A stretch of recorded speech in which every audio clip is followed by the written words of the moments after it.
আজকে আমরা আখিরাত সম্পর্কে গাফেল হয়ে গেছি, দুনিয়া সম্পর্কে এত বিভোর হয়ে গেছি, এই জন্য আমরা আখিরাতকে ভুলে শুধু দুনিয়া নিয়ে লাফালাফি করি। অথচ আগেকার দিনে যারা রাজা বাদশাহ হইতো, আরে চেয়ারম্যান, মেম্বার, এমপি, মন্ত্রী তো পরের কথা, যারা রাজা বাদশাহ হইতো তারাও তাদের আখিরাত ঠিক রাখতো।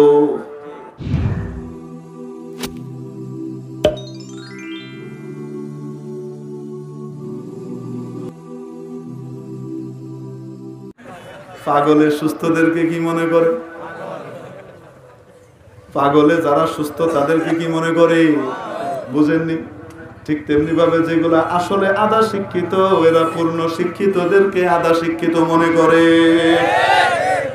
মুরগি যোদ্ধা, মুরগি কবির মার্কা যেগুলা আছে, এগুলা আলেম ওলামাদেরকে, আসমানি জ্ঞানের জ্ঞানীদেরকে কি মনে করে? অর্ধ শিক্ষিত মনে করে। ঠিক কি ঠিক না? এখন বলেন তো দেখি, পূর্ণ জ্ঞানী হওয়ার কিছু লক্ষণ আছে না নাই? রব্বুল আলামিন কোরআনে কারিমে সেই লক্ষণগুলা বর্ণনা করে দিয়ে দিয়েছেন যে আল্লাহর দৃষ্টিতে ইলম বলতে বিশেষ ইলমকে বোঝায়, সব ইলমকে ইলম বলে না। আল্লাহর দৃষ্টিতে জ্ঞান বলতে বিশেষ জ্ঞানকে বোঝায়, সব জ্ঞানকে কি বলে না। যে জ্ঞানের ভিতরে এই বৈশিষ্ট্যগুলা থাকে সেই জ্ঞানকে জ্ঞান বলে। বলবো নাকি? আল্লাহ রাব্বুল আলামিন সূরা আলে ইমরানের প্রথম রুকুতে বলে দিলেন, যেই জ্ঞান মানুষকে তাওহীদ শিখায়। কি শিখায়? আস্তে বলে। যেই জ্ঞান মানুষকে আল্লাহর একত্ববাদ শিখায়, যেই জ্ঞান মানুষকে তাকদীরের উপরে বিশ্বাস শিখায়। কিসের উপরে বিশ্বাস? ভালো মন্দ যা কিছু হয় কার পক্ষ থেকে? আস্তে বলেন, কার পক্ষ থেকে? যে জ্ঞান, এক কথায় যে জ্ঞান মানুষকে ঈমান শিখায়, সেই জ্ঞানকে আল্লাহর ভাষায় জ্ঞান বলা হয়। ওয়ার-রাসিখুনা ফিল ইলমি ইয়াকুলুনা আমান্না বিহি, যাদের কাছে জ্ঞানের ব্যুৎপত্তি আছে, ডেপথ আছে, মজবুতি আছে, নবীজি আল্লাহ রাব্বুল আলামিন বলেন, তারা বলে আমরা ঈমান আনলাম আল্লাহর উপরে। কার উপরে? যাদের কাছে জ্ঞান আছে তারা বলে আমরা কার উপর ঈমান আনলাম? আস্তে বলেন। কুল্লুম মিন ইনদি রাব্বিনা, ভালো মন্দ যা কিছু হয় সব কার তরফ থেকে হয়? এই যে আমরা রওনা করছি মাগরিবের বাদও, মাগরিবের পরে রওনা করার পরে আপনাদের এখানে আমরা 8:30 9টায় পৌঁছে যাওয়ার কথা। রওনা করার জন্য যখন বের হয়েছি, বের হওয়ার পরে দেখি গাড়ি এতক্ষণ তো ঠিক ছিল, এখন ব্যাটারি ডাউন হয়ে গেছে। গাড়ি সুন্দর গাড়ি, ভালো গাড়ি, হঠাৎ গাড়ির ব্যাটারি কি হয়ে গেছে? ডাউন। এখন এই ডাউন ব্যাটারি চার্জ দিয়া ঠিক করতে, আরেক গাড়ি ডাকিয়া আনিয়া এই তাং ফাং করতে সময় গেছে। বুঝছেন? তো আমরা তো চাইছি আগে চলে আসুন, আপনারা চাইছেন আগে চলে আসুন, কিন্তু আল্লাহ চাইছেন না, তুমি আগে যাইবা না, টাইমটা তোমারে বাদে ফাইব। আগে না পাইয়া দেরিতে পাওয়ার কারণে যে সবর করছে, আমি তারারে এই সবরের সওয়াবটাও দিব। কুল্লুম মিন ইনদি রাব্বিনা, কার তরফ থেকে? তাহলে যে জ্ঞান মানুষকে ঈমান শিখায়, তাকদীরের উপরে বিশ্বাস শিখায়, সেই জ্ঞানকে আল্লাহর ভাষায় জ্ঞান বলা হয়।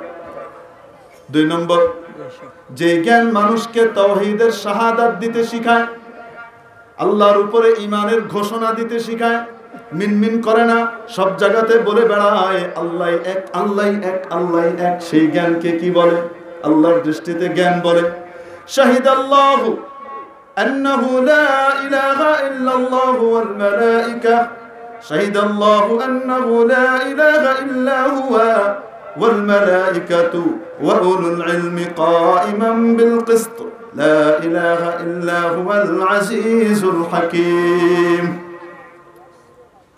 শাহিদাল্লাহু ওয়াল মালায়েকাতু ওয়া উলুল ইলমি কাইমান বিল কিসত আন্নাহু লা ইলাহা ইল্লা হু। তরকিব হলো এই,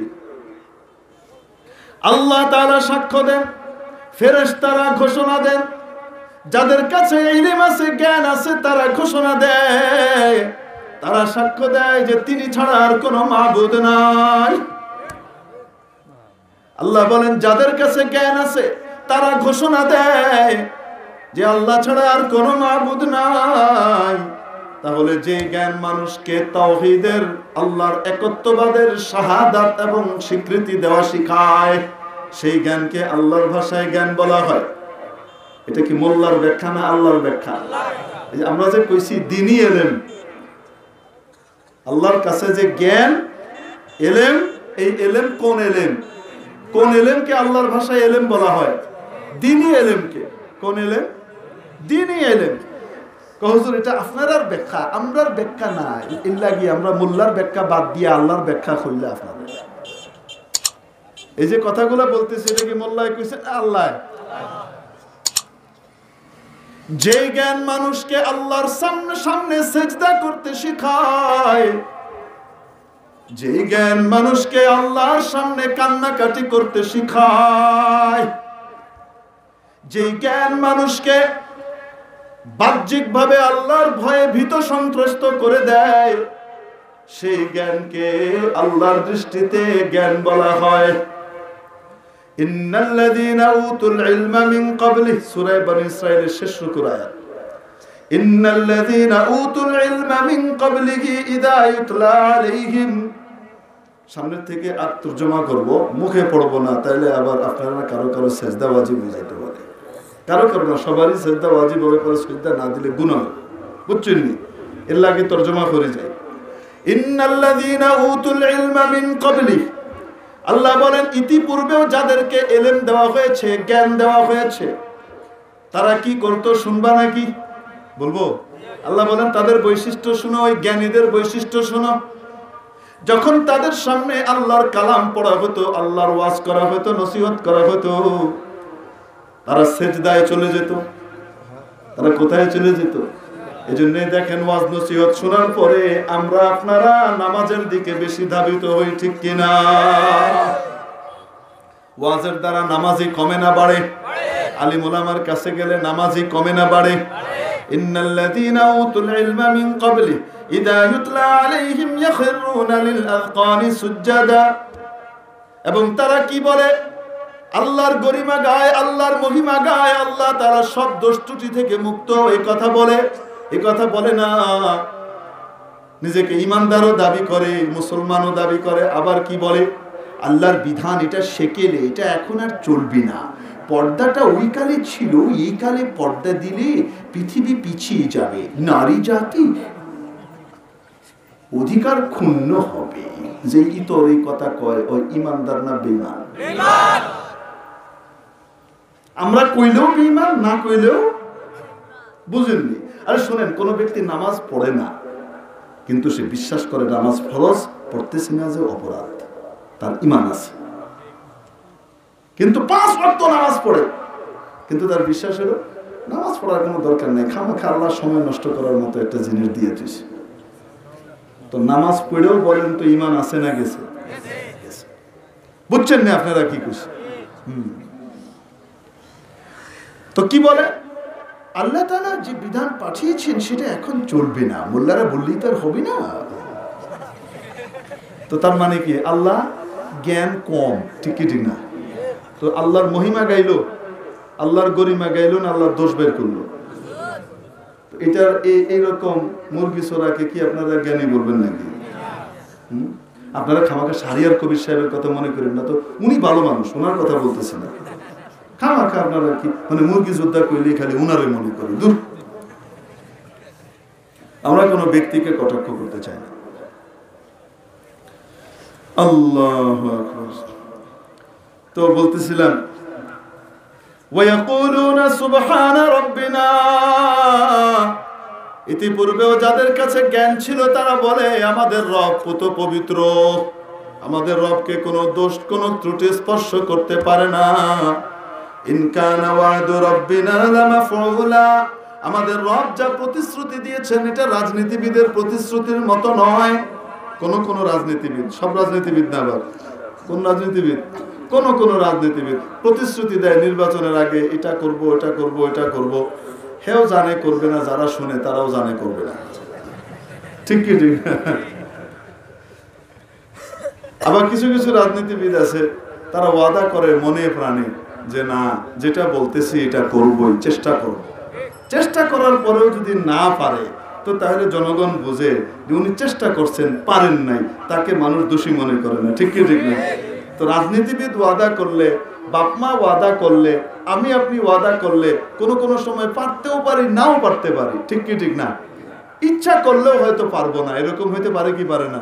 কিন্তু আল্লাহ যে ওয়াদা করেন সেই ওয়াদা আল্লাহ করতে পারেন কিনা? আল্লাহকে সেই ওয়াদা পালন করার ক্ষেত্রে বাধা দেওয়ার কেউ আছে? নাই। ইন কানা ওয়াদু রাব্বিনা লামাফউলা, তারা বলে এই কথা, আমার রব যে ওয়াদা করছেন এটা হবেই হবে। রব ওয়াদা করছেন, বান্দা তুমি আমাকে তোমার ইবাদত দাও, আমি তোমাকে তোমার সাহায্য দিব। তুমি আমাকে তোমার ইবাদত দাও, আমি তোমাকে আমার সাহায্য দিব। আমার আল্লাহ যা বলছেন এটাই ঠিক। ঠিক কি ঠিক না? তাহলে নামাজ পড়ে আল্লাহর কাছে চাইলে আল্লাহ দেন কি দেন না? আসতে বলেন, দেন কি দেন না? এক ঘটনা শোনাই মনি। হ্যাঁ, কুফা শহরে এক পুলিশ ছিল। কুফা ইরাকের একটা প্রখ্যাত নগরের নাম কি? কুফা। আপনাদের সিলেট যখন যেমন বাংলাদেশের খুব নামকরা একটা জেলা, এরকম কুফাও ইরাকের অনেক নামকরা একটা জেলা, বহু আগে। তো এই কুফাতে এক কুলি ছিল। কুলি বুঝেননি কি? হারে হয় যে মাল বহন করে, ওই যে বুঝা বয়, হ্যাঁ, বুঝা বইয়া লইয়া যায়, তাই কি কয়? কুলি। এই কুলি খুব আমানতদার ছিল, গরিব মানুষ, কিন্তু কোনো 2 নম্বরই ছিল না। কি ছিল? আমানতদার। তার প্রত্যেকের পয়সা, টাকা পয়সা একদম ঠিক করে। তার হাতে 1 বস্তা সোনা দিয়ে দিলেও সে জায়গা মতো পৌঁছাইয়া দিবে, একটু এদিক ওদিক করবে না। এইরকম লোক। তো তাকে দিয়ে অনেকে বিভিন্ন মালপত্র বিভিন্ন জায়গায় পাঠাইতো। তো এই কুলি একবার এক জায়গায় যাবে, অনেকের অনেক সম্পদ নিয়ে সে রওনা হয়েছে। পথের মধ্যে এক লোক তার সাথে এসে সম্পর্ক করছে। ভাই সাহেব কই যাবেন? আমি ওইদিকে যাব। ও, আপনি ওখানে যাবেন? আমিও তো ওইদিকে যাব। কিছুক্ষণ সাথে থাকিয়া গল্প টল্প করিয়া তারপর বলে, ভাই আপনি কোন রাস্তা দিয়ে যাবেন? আমি এই রাস্তা দিয়ে যাব। আপনি এদিক দিয়ে যাবেন? এ তো অনেক ঘুর। আমি একটা শর্টকাট রাস্তা চিনি, এদিক দিয়ে গেলে আপনি চিনে যাবেন। দেখেন না, বর্তমানে বাংলাদেশে অনেকে আছে শর্টকাট রাস্তায় আপনাকে মাওলানা বানিয়ে দিবে, আছে না? ইন্টারনেট দিয়ে বলবে আপনি মাওলানা হয়ে গেছেন, হুজুরের কাছে যাওয়ার দরকার নেই। এই যে বুখারী শরীফ পাওয়া যায়, মুসলিম শরীফ পাওয়া যায়, আপনি কিনে নিয়ে পড়েন। আল্লাহ বলেছেন আমি কোরআনকে সহজ করে দিয়েছি, আপনি কোরআন পড়েন, মোল্লার কাছে যাওয়ার দরকার নেই। শর্টকাট মাওলানা এরকম আসেনি কেউ? তো যেটা আপনারা এরকম শর্টকাট মাওলানা বানায়, এই শর্টকাট মাওলানা বানান না হলো এই কুলির লগে যে লোক জুটছে তাইনের মতো। সে কি করছে দেখেন, সে কয় যে আপনি এদিক দিয়ে যাবেন, এ তো অনেক ঘুর পথ, এই রাস্তায় চলেন, একদম শর্টকাট, আমি নিয়ে পৌঁছায় দিব আপনাকে। তো কুলি বিশ্বাস করছে, আপনি চিনেন এই রাস্তা? হ্যাঁ, কতবার গেছি আসছি আমি, চল। এখন রওনা করছে। যেতে যেতে যেতে যেতে যেতে যেতে একটা পর্যায়ে যে দূরে যেয়ে দেখে রাস্তা আর সামনে নাই, জঙ্গল। আর জঙ্গলের সামনে ওই জায়গাতে কিছু মানুষের হাড্ডি গুড্ডি এবং মাথার খুলি পড়ে আছে। এখন এই কুলি জিজ্ঞেস করে, ভাই রাস্তা কোথায়? কয় রাস্তা দেখাইতেছি। সে ড্যাগার বের করছে, বের করে বলতেছে আমি তোকে মারবো, মেরে তোর সম্পদ যা আছে এগুলো সব আমি লুট করবো। তো ওই লোক বলতেছে যে ভাই তোমার তো মালগুলাই দরকার, আমাকে মারার দরকার কি? তুমি ধন সম্পদ নিয়ে যাও, আমাকে ছেড়ে দাও, আমি আমার বিবি বাচ্চার কাছে ফিরে যাই, আমার বাচ্চাগুলো এতিম হবে, বিবি বিধবা হবে, আমার মা বাপকে আমি খানি জোগাড় করে দিই, তারা সবাই পথে বসবে, তো তুমি আমাকে ছাড়ি দাও, মালপত্র নিয়ে যাও। কয় না, তোমাকে আমি মারবো, এদের সবাইকে মারছি, তোমাকেও মারবো, কারণ তোমাকে যদি না মারি তাহলে এখানে এনে যে আমি মানুষকে মেরে লুট করি এটা মানুষ জেনে ফেলবে, তুমি যা বাইরে কুয়ে দিবা।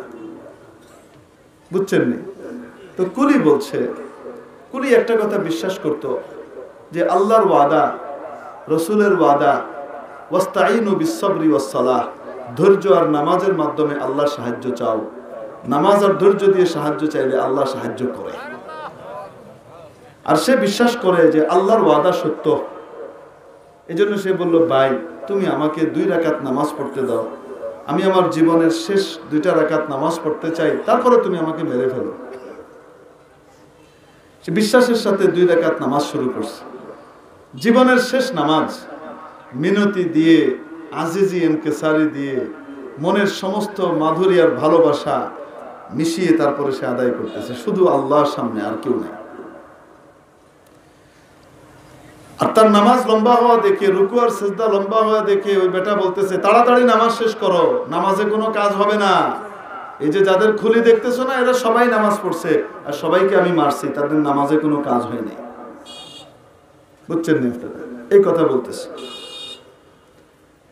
এখন সে নামাজ আদায় করতে গিয়ে সূরা ফাতিহার পরে একটা কিছু পড়া লাগেনি, কিছুই তার মুখ দিয়ে আসে না, ভয়ে সব শুকিয়ে গেছে।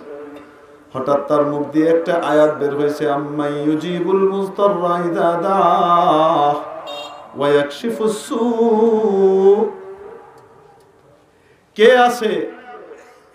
কে আছে আল্লাহ ছাড়া, যিনি নাকি বিপদগ্রস্ত অস্থির ব্যক্তিকে তার বিপদ থেকে উদ্ধার করেন।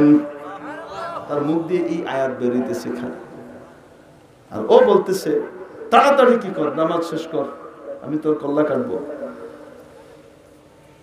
হঠাৎ এই ব্যক্তি দেখে কোত্থেকে যেন একজন ঘোড়সওয়ার আসলো, মাথায় শিরস্ত্রাণ পরা, এবং মাথার এই শিরস্ত্রাণ আর বর্ম থেকে আলোর দ্যুতি ছড়াইতেছে। সে এসে ওই লোকটাকে একটা তরবারি দিয়ে ওই ডাকাতকে একেবারে কোমর থেকে এপাশ ওপাশ করে কেটে ফেলে দিল। এই ব্যক্তি টপাটপ নামাজ শেষ করে ওই লোককে জিজ্ঞেস করে, ভাই আপনি কোত্থেকে আসলেন, আপনি এই জায়গা কিভাবে চিনলেন, এই অবস্থা কিভাবে বুঝলেন? ওই লোক বলতেছে, আমি আম্মা ইউজিবুল মুস্তাররা ইযা দাআহু, যে আয়াত তুমি পড়ছো এই আয়াতের গোলাম।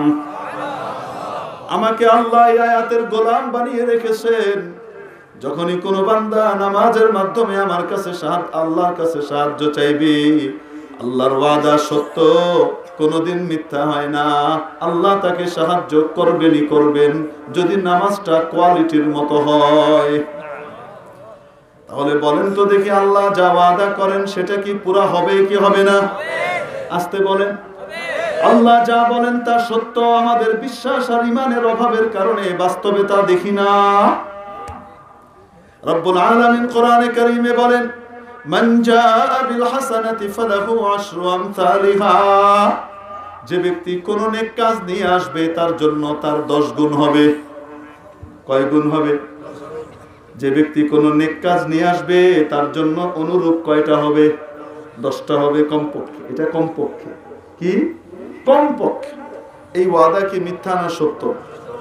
হযরত আম্মা জান ফাতেমা রাদিয়াল্লাহু তাআলা আনহা, মা ফাতেমা নবীজির আদরের দুলালি, নাম শুনেছেন কিনা? মা ফাতেমার স্বামী রাসূলের জামাই হযরত আলী রাদিয়াল্লাহু তাআলা আনহু, নাম শুনেছেন? কে কে শুনেন নাই হাত উঠান। 4 জন শুনেন নাই। আরে আগে না শুনিয়া থাকলে এখন তো শুনছেন, বুঝছেন না কি জিজ্ঞেস খেয়াল করছেন। তো বলতেছিলাম, মা ফাতেমা একদিন আলীকে বললেন, আলী আনার খেতে বড় মন চায়। কি মন চায়? আনার চিনেননি? বেদানা, ডালিম। ডালিম যদি বড় সড়ো হয়, পাঠান টাইপের হয়, হ্যাঁ, শক্তিশালী হয়, তাহলে ওইটাকে আনার বলে, বড় টাইপের। তো বলতেছে, আমার আনার খেতে মন চায় অনেকদিন, আপনার যদি সম্ভব হয় তো আনার এনেন। হযরত আলী গেছেন বাজারে গিয়ে ওনার যে পেশা আর কাজ ওগুলো সব শেষ করে তারপরে গিয়ে একটা আনার কিনছেন। সব টাকা দিয়ে একটা কি কিনছেন? একটাই পাইছেন, আর নাই। এই আনার কিনিয়ে আনতেছেন বাড়িতে, বাড়ির কাছাকাছি আসছেন। স্ত্রী কোনোদিন মুখ ফুটে কিছু বলে নাই আমার এটা খেতে মন চায়। জীবনে এই একবার বলছে। আলীর মন চায় না যে নিজের কলজাটা কেটে দিয়ে আনার কিনে নিয়ে আসে? বলেন না কেন? তারা তো আমাদের মতো না রে ভাই। বিয়ার আগে সব প্রেম প্রীতি ভালোবাসা, বিয়ের পরে নাই। আরেক বেটার লগে ঘুরে, আরেক বেডির লগে ঘুরে। বুঝছেন নি? এই জন্য বিবিকে ভালোবাসা এটা তাকওয়ার লক্ষণ। কাকে ভালোবাসা? স্ত্রীকে ভালোবাসা তাকওয়ার লক্ষণ। কিসের লক্ষণ? হ্যাঁ, স্ত্রীকে ভালোবাসতে হয়। রাসূল ভালোবাসতেন। আল্লাহ নবী বলেন, আহাব্বু ইলাইয়া আহাব্বুল আশিয়াই ইলাইয়া মিনাদ দুনিয়া সালাত। গোটা দুনিয়ার মধ্যে আমার কাছে সবচেয়ে প্রিয় জিনিস তিনটা। দুনিয়ার কোন জিনিস আমার কাছে প্রিয় নয়, আমার কাছে তো আমার আল্লাহই প্রিয়। কিন্তু দুনিয়াতে যদি কোনো কিছু আমাকে পছন্দ করতে দেওয়া হয়, আমার কাছে সবচেয়ে প্রিয় কয়টা জিনিস? আস্তে হুক্কা, আরো জোরে, জোরসে বলো, আরো জোরে। খাইয়া আইছে না কয়টা? এক নম্বর, জুইলাত কুররাতু আইনি ফিস সালাহ। আমার চোখের শীতলতা রেখে দেওয়া হয়েছে নামাজের মধ্যে। নামাজে গেলে আমার চোখটা জুড়িয়ে যায়। ওয়া হুব্বিবা ইলাইয়া তিব। সুগন্ধি আতর আমার কাছে বড় প্রিয়। কি? সুগন্ধি অনেক প্রিয়। 3 নম্বর হলো আমার বিবাহিতা স্ত্রী আমার কাছে বড় প্রিয়। আমার বিবাহিতা স্ত্রী আমার কাছে বড় প্রিয়। বলেন সুবহানাল্লাহ। তাহলে স্ত্রীকে ভালোবাসা নবীর সুন্নাত পালন করা, নাকি স্ত্রীকে গালিগালাজ করবেন? হ্যাঁ, তোর বাফে দিছে না কিছু, একটা খাট দিছে না, ফালঙ্ক দিছে না, একটা গাড়ি দিছে, একটা মোটরসাইকেল হুন্ডার দিছে না, একটা ফ্রিজ দিছে না, ফকিনের এক ফুতনির বিয়া করিয়া লইয়া আইছি। ইতান্নি হইবা? হ্যাঁ, ইতা হইবেন না, ওলা হতা হইবেন, ওলা মাত মাতিবেন। এবার ঠিক আছে, ওলা মাত মাতিবেন।